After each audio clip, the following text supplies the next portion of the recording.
Assalamualaikum warahmatullahi wabarakatuh. Perkenalkan, nama saya Nur Aryaningsih dari Prodi Manajemen kelas A pagi. Video ini dibuat untuk memenuhi tugas ujian akhir semester 2 mata kuliah Statistika Bisnis dengan dosen pengampunya yaitu Bapak Dr. Supriyadi, STP MPD. Jadi pada video kali ini saya akan membahas tentang deskripsi data, uji normalitas, uji homogenitas, dan juga uji hipotesis dari suatu data analisis. Jadi tanpa lama-lama lagi langsung saja kita ke pembahasannya. Sekarang kita masuk ke deskripsi data.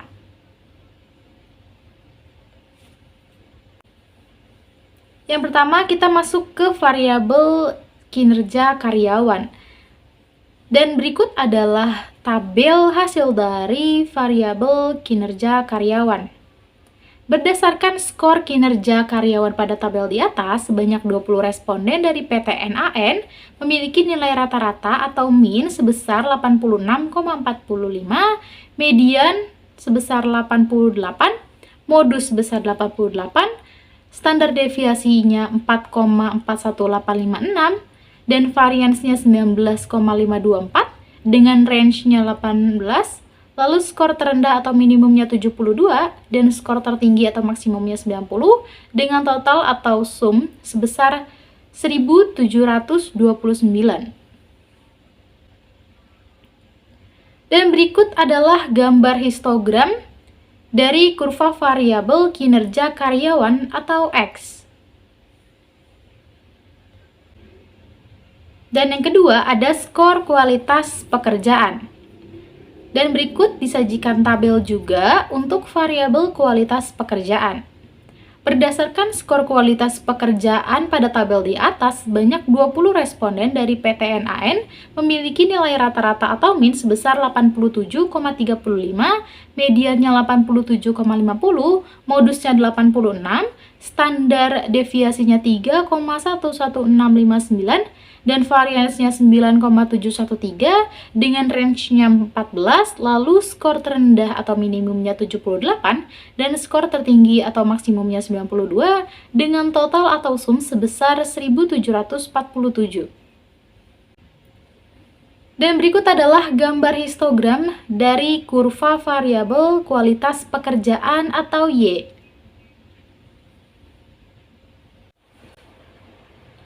Selanjutnya, pengujian prasyarat analisis data. Sebelum dilakukan uji hipotesa, sebelumnya data penelitian dilakukan uji prasyarat yang meliputi uji normalitas dan uji homogenitas. Dan berikut adalah uji normalitas data dari masing-masing variabel. 1. Uji normalitas. A. Uji normalitas skor kinerja karyawan atau X. Dan berikut disajikan tabel hasil analisis menggunakan one sample Kolmogorov-Smirnov test.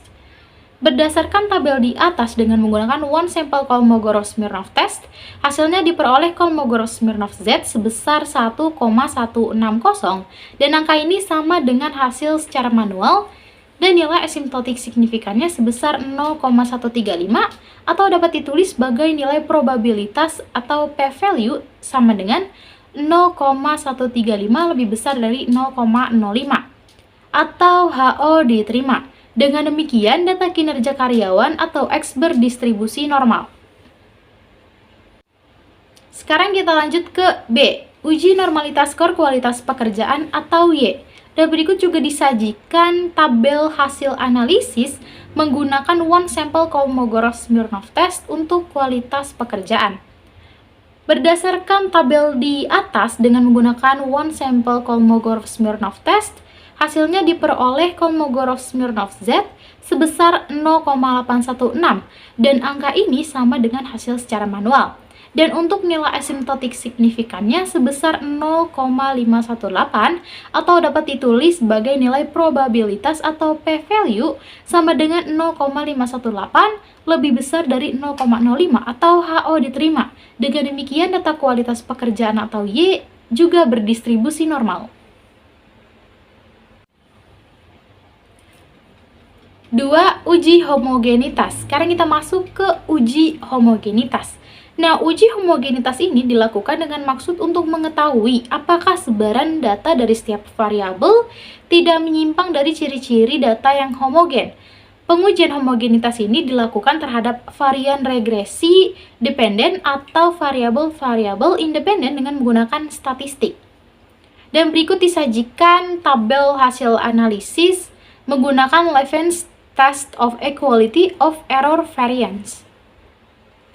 Dari hasil analisis pada tabel Test of Homogeneity of Variance diperoleh Levens statistik sama dengan 0,591 dengan DF1 sama dengan 1, DF2 sama dengan 38, dan P-value-nya sama dengan 0,447 lebih besar dari 0,05. Dengan demikian, kedua kelompok data berasal dari kelompok yang homogen. Lanjut, yang ketiga ada uji hipotesis. Hasil uji hipotesis dengan menggunakan uji regresi adalah sebagai berikut. A. Uji hipotesis pengaruh kualitas pekerjaan atau Y terhadap kinerja karyawan atau X. Dan berikut disajikan pula tabel hasil analisis untuk pengaruh kualitas pekerjaan terhadap kinerja karyawan atau pengaruh dari variabel Y terhadap variabel X. Diperoleh dari kolom B sehingga persamaan regresi X sama dengan 97,881 ditambah negatif 0,131 Y. Dari hasil analisis diperoleh T hit sama dengan negatif 0,393 dan P-value-nya sama dengan 0,699 dibagi 2 sama dengan 0,3495 lebih besar dari 0,05 atau HO diterima. Dengan demikian, kualitas pekerjaan atau Y tidak ada pengaruh terhadap kinerja karyawan atau X. Selanjutnya B. Uji hipotesis pengaruh kinerja karyawan atau X terhadap kualitas pekerjaan atau Y. Dan berikut juga disajikan tabel hasil analisis pengaruh variabel X terhadap variabel Y. Kalau tadi yang pertama pengaruh variabel Y terhadap variabel X, dan sekarang variabel X terhadap variabel Y.